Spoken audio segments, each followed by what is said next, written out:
La petite princesse s'en va combattre le dragon.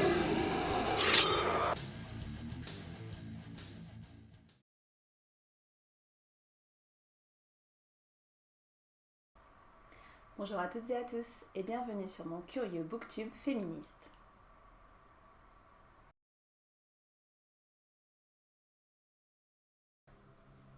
Aujourd'hui, c'est le dernier jour du Black History Month, ou Mois de l'Histoire des Noirs, qui est une commémoration annuelle de la diaspora africaine, célébrée chaque année aux États-Unis depuis 1976, tout au long du mois de février.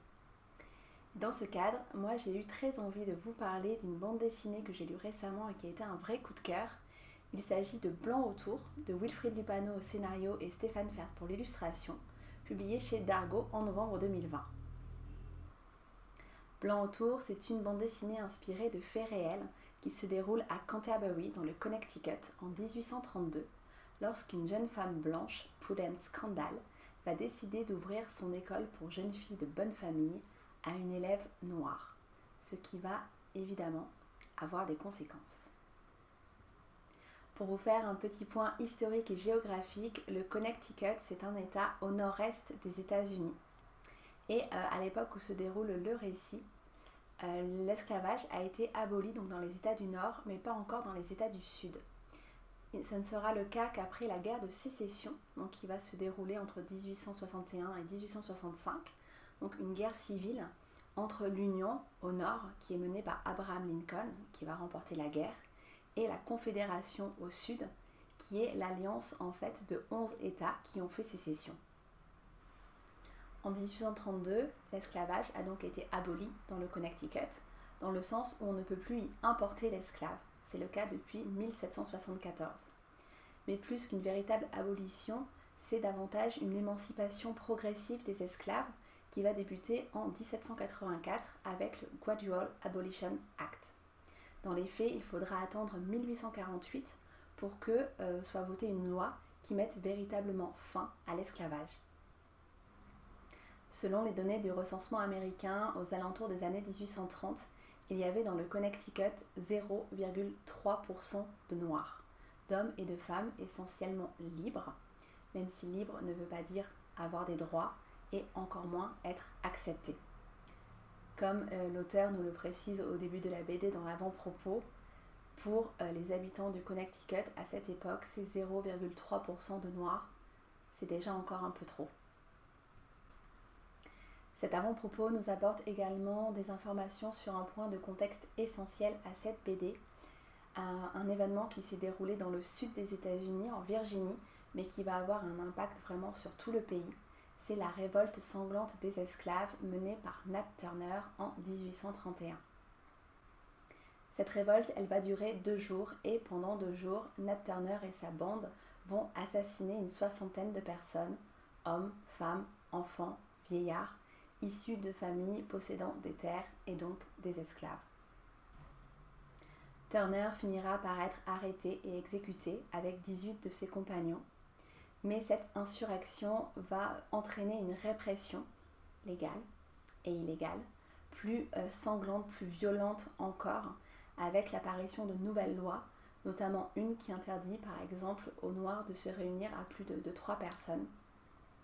Et on estime qu'il y aurait 3000 Noirs qui auraient été exécutés à titre punitif ou à titre préventif dans les mois qui ont suivi l'insurrection de Nat Turner. Ce que je ne vous ai pas précisé, mais qui va avoir une grande importance par rapport au récit, c'est que Nat Turner, contrairement à la grande majorité des autres esclaves, savait lire et écrire.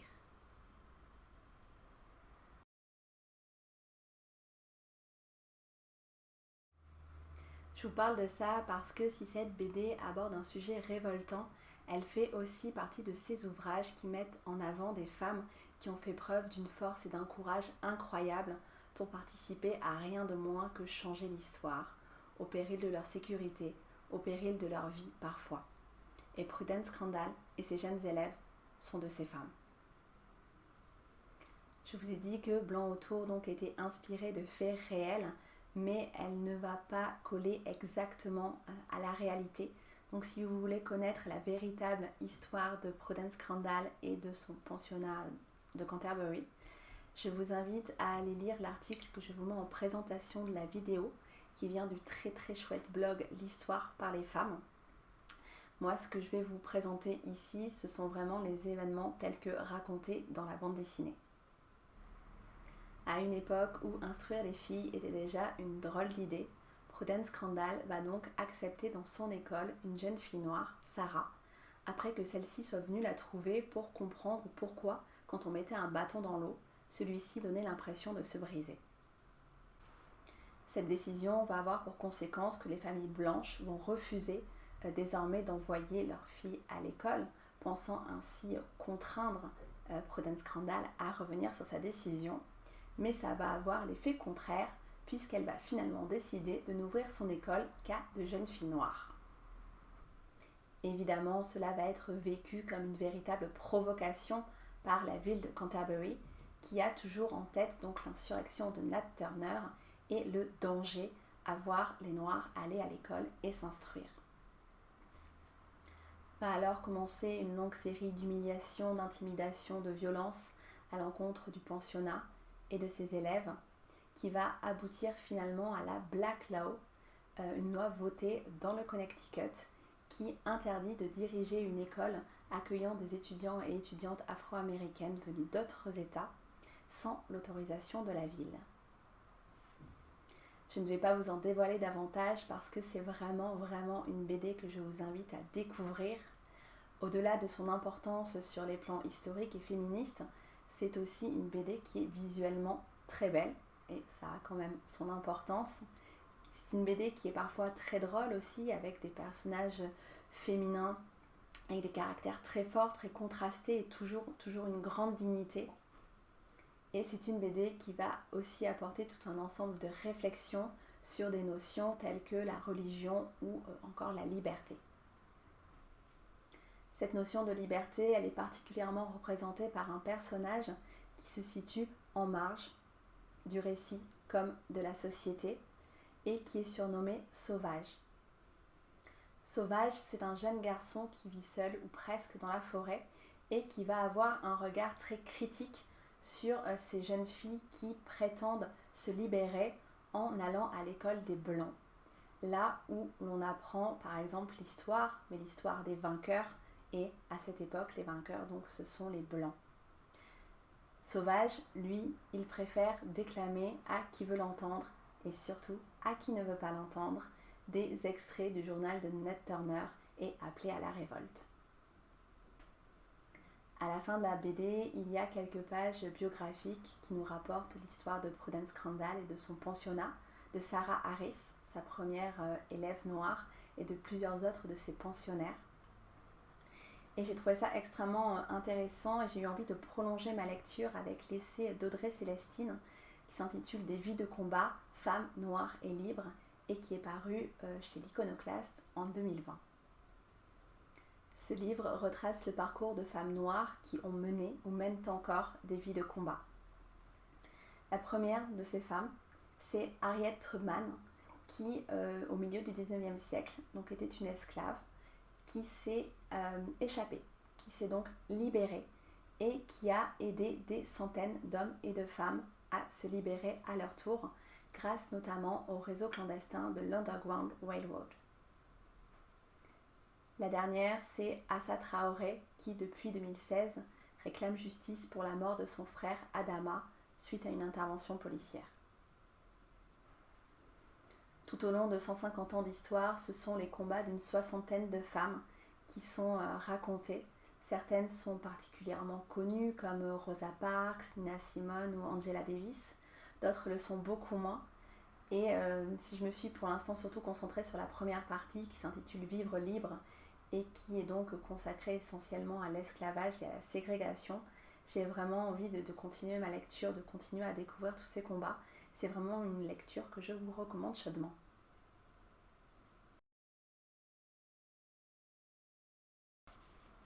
Ensuite, j'avais envie de partager avec vous deux autres lectures inspirées de jeunes filles noires ayant réellement existé et qui, plus de 100 ans après les événements de Blanc autour, ont elles aussi connu l'humiliation, la haine, la colère pour avoir intégré des écoles qui jusque-là étaient réservées aux élèves blancs et blanches, à une époque où la ségrégation n'existait plus dans les textes, mais toujours dans les têtes.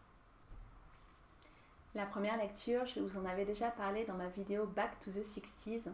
C'est un roman d'Anne-Lise Heurtier qui s'intitule Sweet 16 et qui a été publié chez Casterman en 2014. C'est une lecture que je recommanderais à partir de 12-13 ans environ, pour les adultes aussi évidemment. Ce roman, il se déroule en 1958 et il évoque l'abolition de la ségrégation raciale dans les lycées aux États-Unis et la rentrée scolaire de 9 étudiants et étudiantes noirs dans le lycée très prestigieux de Little Rock dans l'Arkansas. Ce roman a pour héroïnes deux jeunes filles, Molly Costello et Grace Anderson. Ce sont deux jeunes filles qui ont le même âge, les mêmes rêves, les mêmes aspirations, mais pourtant, pendant que l'une choisit la robe qu'elle portera pour le prochain bal, l'autre voit le Ku Klux Klan enflammer une croix dans son jardin. Parce que Grace est blanche, jolie et populaire, et que Molly fait partie de ces étudiantes qui se sont portées volontaires pour intégrer ce lycée blanc, sans se douter des conséquences absolument dramatiques que ça allait avoir sur leur vie. Ce personnage de Molly est donc inspiré d'une des jeunes étudiantes qui ont véritablement intégré le lycée de Little Rock en 1958 et qui s'appelle Melba Pattillo. La seconde lecture, c'est un album d'Irène Cohen-Janca illustré par Marc Dagneau qui s'intitule Ruby Tête Haute et qui a été publié aux éditions des Éléphants en 2017. C'est un album plutôt pour les grands que je conseillerais à partir de 9 ans environ. Cet album débute par une illustration du peintre américain Norman Rockwell qui s'intitule The Problem We All Live With, qui a été traduit par Notre problème à tous, et qui est une illustration qui a été initialement publiée dans un magazine américain qui s'appelle Look en 1964. Cette illustration qui met en scène une petite fille noire encadrée par deux policiers devant, deux policiers derrière. Au début de l'album, en fait, elle est montrée par une enseignante à sa classe et elle demande à ses élèves d'imaginer ce qui peut se dérouler durant cette scène. Cette petite fille noire, c'est Ruby Bridges. En 1960, Ruby a 6 ans et après un examen particulièrement difficile, elle est sélectionnée avec 5 autres enfants pour intégrer une école qui est jusque-là réservée aux élèves blancs et blanches. Cette école est plus proche de son domicile, mais ce n'est pas ça qui pousse la mère de Ruby à se battre pour que sa fille puisse intégrer cette école. Ce qui la motive, en réalité, c'est que Ruby puisse avoir une meilleure éducation et, à la suite, que tous les enfants noirs puissent avoir une meilleure éducation. Comme le montre l'illustration de Rockwell, Ruby a dû être accompagnée par des policiers pour se rendre à l'école parce qu'elle a dû faire face à la colère, à la haine d'une foule de parents qui ont refusé que leurs enfants aillent à l'école avec cette petite fille noire. Et pendant 1 an, Ruby a été littéralement seule avec son enseignante dans sa classe. Là encore, je ne vais pas vous en dévoiler davantage et je vous invite à découvrir cet album ou à découvrir par ailleurs l'histoire de Ruby Bridges. Ces enfants, ces adolescents et adolescentes comme Sarah, Melba, Ruby sont devenus des symboles de la lutte contre la ségrégation et de la lutte contre le racisme. Ils ont fait face avec un immense courage à des foules remplies de haine et de colère.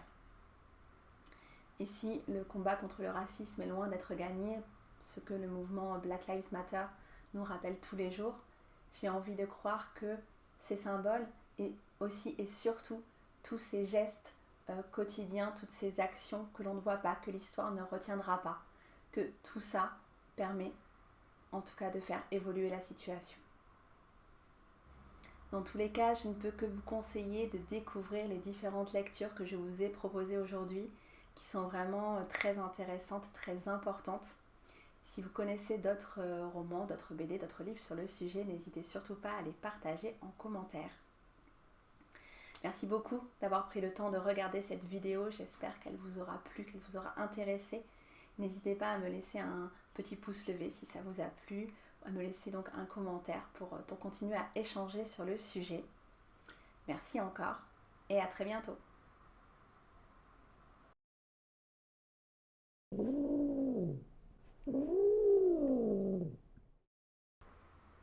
Je vous parle de ça parce que si cette sujet, pas du tout, si cette BD, c'est mieux.